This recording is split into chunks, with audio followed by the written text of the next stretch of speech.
Hello, I'm Barb Keisman, and today I wanted to give you another teaching from my book, God MD. Well, one of the teachings that I give is how to have faith to be healed. So first of all, I'm going to give you the definition of faith, and then I'm going to give you some stories on how we practiced our faith to be healed. Well, let's go to Hebrews 11:1 because that's the definition of faith, and this is what it says. Now, faith is the confidence of what we hope for and assurance about what we do not see. So do you notice the words they say, hope and confidence? Those are two different words. And for an example, when you go to sit on a chair, do you hope it's going to hold you up, or do you have confidence it's going to hold you up? Well, that's the definition of faith. Do we hope that God's going to do something? It starts with hope, don't get me wrong, but it has to move to confidence that God is going to do it, what we ask him to do. And according to his word, we can't ask outside of his word. If the word says so, we can believe it and trust in it, and also be willing to grow in our faith. But now let me ask you this.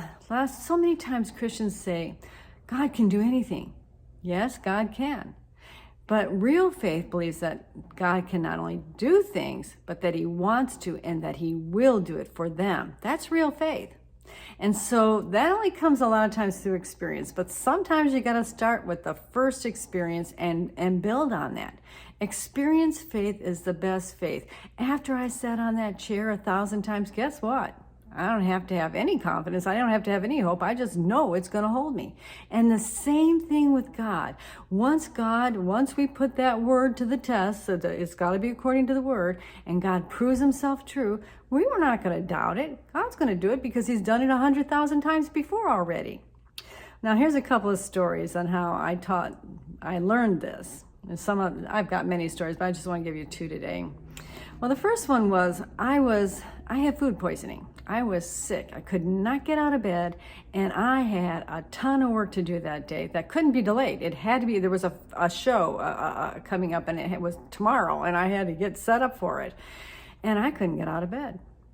Well, around 3 o'clock, my son came home, and I thought, you know what? Can you come in and pray for me? And he did. Simple prayer. Pray for healing in the name of Jesus. And I didn't feel any better. But I always taught my kids how to believe, to pray by faith. And I wanted to show him that I believed in his prayer. And so only because I wanted to teach my child faith, I got up out of that bed. And you know, when I got out of that bed, I started to feel better. I was able to go and do the work I needed to do for the next day. But that taught me a valuable lesson. Sometimes we got to put our faith into action. Sometimes we have to walk by faith and not by sight, expecting God to perform his word to us. Well, not too long afterwards, we had an opportunity to pray for a woman who had, I think it was a kidney stones. She had been at the emergency room the entire night, and then we went over to her house the next day to pray for her. When we walked into the house, she was throwing up. She had a bucket in front of her. She just wasn't going to stop throwing up. And so I had waited a little while to see if she would, but she wouldn't. And so we decided to just start praying for her anyway. And we prayed a prayer of faith. And afterwards I said, okay, now get up and go do the dishes. And she looked at me like, are you nuts? Can't you see that I'm throwing up or that I've been sick?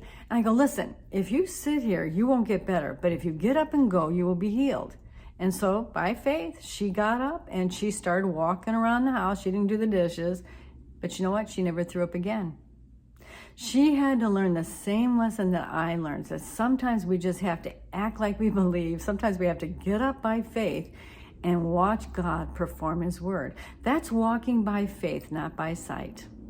Anyway, these are just a couple of stories. I have more. I hope you'll join me for this journey on lessons from my book, God MD. I'm Barb Keisman, and you've been listening to Dare to Dream Once More.